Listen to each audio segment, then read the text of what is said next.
Right, let's do this.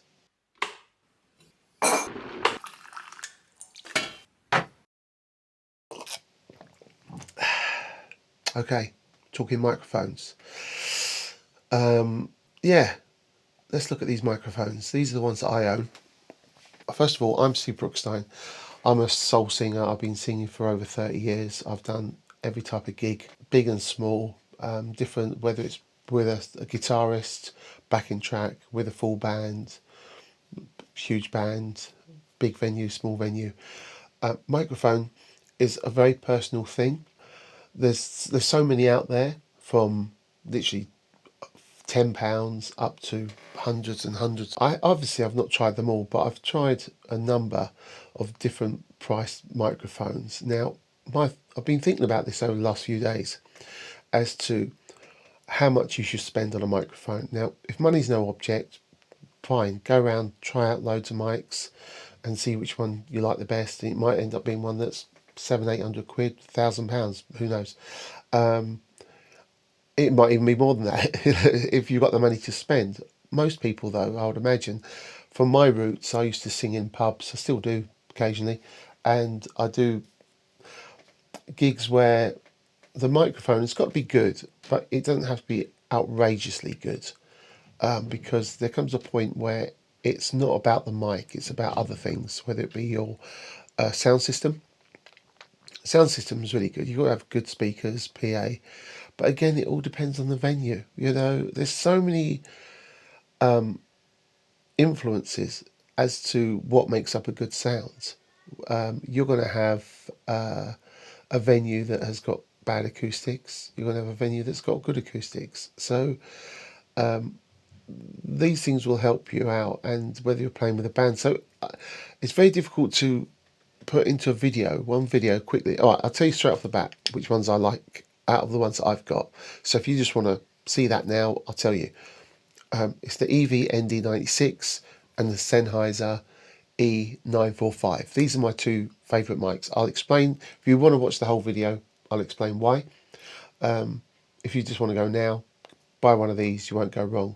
I can tell you there's other microphones that I've had in the past, which is obviously the SM58 everybody knows about.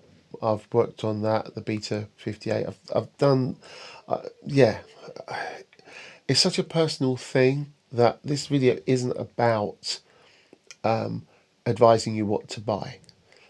It's really more about a case of putting it into perspective as to how important it is to have a microphone. I've seen loads of videos online. You can see loads of reviews online about which mic to buy, but a lot of the time it's not by singers. It's podcasters or people that just do reviews. I'm not getting paid for this. All right, look, I got the EV96. I got two microphones off EV for free. I'd already bought this, so I didn't really need it, but they sent it to me anyway, and I was actually really surprised with this one. They're both really good. The ND86 is a really good mic. Would I go for it over this one? What's great about this microphone is the plosives and breathing, and the breathing, anything like that is very quiet. Handling noise is really good. What else is really good about it is straight out the box you're going to get great sound. The gain, the level, output level is really good. I just thought it was a really annoyingly good mic, just because you don't have to do anything. The Sennheiser E945, this is a great mic because for me it brings out certain attributes to my voice. It's a very natural sounding tone, more so than the EV96. The EV is what it would sound like once you've done it, added everything to it, and it cuts through fantastic. What I did with this review, it was not review, it's with this test of these microphones that I've looked at. One of the microphones is the Behringer XM8500, which is a very cheap. I've seen it get knocked online saying it's rubbish. Trust me, it ain't rubbish, but there's certain things you can only use it for. You can use it for You could go out and gig with it. If your budget is really tight, if you're really strapped at the moment and you haven't got money to go and get yourself a decent mic, the one you want, let's say the one you really want is the Sennheiser or one of these two mics, and you haven't got the 160 quid, 170 quid to spare right now, or $200, whatever it is, get yourself a cheap mic to get you through. Don't go and settle, because I've got the SE V7. I bought it just because I used to use the Shure SM58. I've got a radio mic as well. I've had a couple of radio mics that have been quite good. The Sennheiser radio mic that I've got now does the job, but with radio mics, I can't stand lugging it, taking this case to a gig, unpacking it, plugging it in. Then you've got to plug in the XLR cables. It's a fab. I don't want to deal with that nonsense. It'd be great if when you go to a gig and it's already set up. Brilliant. But I don't want to do that rubbish. So what I bought I think it's called the XSWD, which is a Sennheiser connector. So you can have your favourite wired mic and stick this in the bottom, this thing in the bottom, and then just go. And it's brilliant. It's fantastic. I've not had a problem with it yet. I highly recommend it. If there's one thing I'm definitely recommending, it's that. It's a really good shortcut. So you don't see a lot of people going out with gear. They want to cut down on their gear. Okay, they don't want loads of cables. They don't want to take loads of speakers. It's a pain. If you're a sound engineer, it depends on what sort of gigs you're doing. But I'm reaching out to the people that are just doing your basic. Wait, who's this for? I mean, this you could be anybody. Anyway, look, I don't want to faff. There's so much I could say about microphones and gigging. But anyway, so going back to so I got the SE V7, which I saw a review and it sounded great. And to be fair, it's a nice alternative to the SM58. That is what it's aimed at. It's aimed at being an alternative to the SM58. If you've already got the SM58, it's no point getting it, because it's not.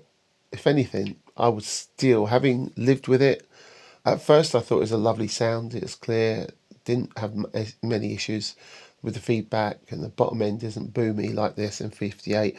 However, the issue of the gain was the thing that put me off it. It's just so quiet. It's just too quiet. And you'll get fed up. If you're turning your gain up, you don't really want to have your gain really, really high, which you would have to do with that. And I tried, my wife's got the the Bose S1 Pro little speaker, and I tried it through that, and you just won't, even at top volume, you're not going to get a good level. Yeah, so of all the microphones I've got, the loudest is the EV ND96. Close second is probably the 86, and then the Sennheiser, which you kind of want. They're bright. I like the Sennheiser is very. It's got a natural tone to it. It's a real nice balance. The EV 96 is a little bright for me, but I just take the top down a little bit. But in terms of level, you don't have to change your EQ hardly at all, if anything, to get a nice sound out of it, which is great for a lot of beginners and intermediates. Listen, if you're a pro singer, you're not watching this to kind of get my advice. You probably know what you like, if you've got an SM58 and you're happy with it, stick with it. It's a good mic. Whatever mic you've got, if you're happy with it, stick with it. If you're looking for a new mic, I've not tried every single mic that's out there, and there's going to be people online that are going to come to me and say, "Hey, Steve, yeah, but this one there, it's a, whatever it is, the M88, I haven't got it. I might get it. I'm not sure." But again, this is, once you found a mic you're happy with, don't bother changing. I'd rather do something with my gear or lighting or something like that, or your set list. That's what you should be working on. Getting a great set list. So yeah, the other microphones. Let's talk about the Behringer. Right, the Behringer XM500 is a cheap mic. It's literally under 20 quid, and it's good for karaoke. It's hard wearing. It's very bright. It's a good sounding mic. It's a bit thin, bottom end, but as a cheap alternative for the SM58, it's good. Handling noise is terrible, so if you're doing any acoustic gigs, don't get it. It's just rubbish. Unless it's going to be on a stand, but even then you're going to get, if you accidentally hit your mic stand, you're going to hear noise pretty bad on this mic. But it could work as a backup for, I mean, I used it for rehearsals, and it was just yeah, and also, do you know what, I was on Amazon once and I saw it dirt cheap and it was getting great stars. I thought, bloody hell, let's have a look at that. And then I started doing some reviews, and it's got mixed reviews, but I'd recommend it for basic stuff. If you run a karaoke and you don't want to risk your mic with some drunken bum, you know what you what you want to do is give the idiot give him this microphone, and then let him wiggle it around and fly it around, do what he likes with it. If he busts it, it's fine, you know what I mean? Because it's only 20 quid. So that's what I'd do with that mic. I wouldn't. I did recommend the SC V7. Under 100 quid. It's a toss up. Some people may prefer it to the SM58. Do I? SM58 or V7? I'd go with the